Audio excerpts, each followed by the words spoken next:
Tributes continue to pour in for Jane Goodall following news of her death yesterday at 91. Her study of chimpanzees in the wild really opened the world's eyes to understanding humans' closest relative in the animal world. And joining me now to reflect on her work and legacy is Stephen Peterson, Director of Conservation and Research at Assiniboine Park Conservancy. Stephen, good to speak with you. Great to speak with you as well. I'm curious what Jane Goodall meant to you. I know she made a couple trips to Winnipeg over her career. Did you ever have the chance to meet her? Yeah, I saw her speak when she was here in 2017 and was receiving the honorary doctorate from the University of Winnipeg, but I never got a chance to meet and speak with her in person. She was kind of just always been a presence in my scientific kind of career. Has always been just a great scientist and a great conservationist. Let's talk a bit about the impact she's had. I know Assiniboine Park Zoo has a few primate species in its care. How has her work changed the way you care for them at the zoo and really, the way everyone today looks at these animals? Yeah, it's such a wide-reaching impact that she's had. It's hard to kind of quantify it.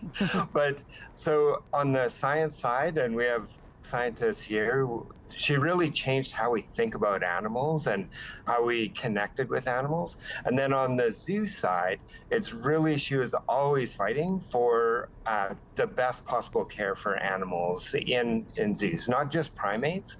And not only was she working and looking for the best for those animals, she also recognized that zoos play a really important role, both in, raising awareness, education, and field conservation.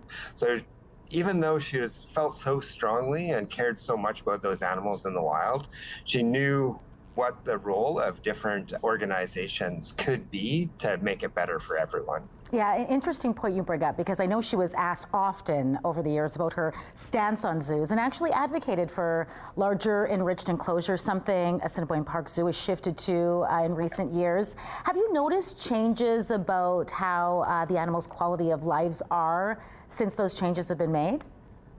Yeah, it's been an ongoing process, and I think that's why she really put her weight behind the AZA, the Association of Zoos and Aquariums accreditation, because it always pushes us to do better and build bigger. And visitors to the zoo in Winnipeg probably are wondering, like, why don't we have chimps and why don't we have gorillas? We just have these small apes and small monkeys.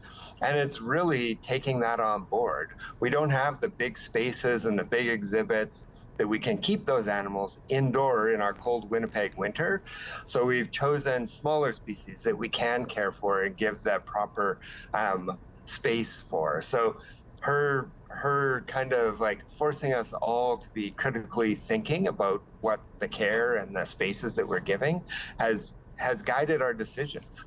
Interesting. A lot of reflection taking place since we got the news of her death. What do you think Jane Goodall's legacy will be? Yeah, it's going to be in so many places. So scientifically, I know there's generations of researchers that are thinking about animals as like intelligent and thoughtful beings that we need to keep track of that personality. But even more, she was part of public discourse. So, I can talk to my mom about her work and she'll know who Jane Goodall is and some of the things that she's done. So that wide, broad public engagement and the conservation programs that she put in place have really permeated how we think about not only great apes, but about conservation in so many ways. And I think that's really going to be that legacy. Just she's raised the bar across all society. Well, Stephen, I want to thank you so much for sharing your thoughts with us tonight. It was great speaking with you. Thank you very much.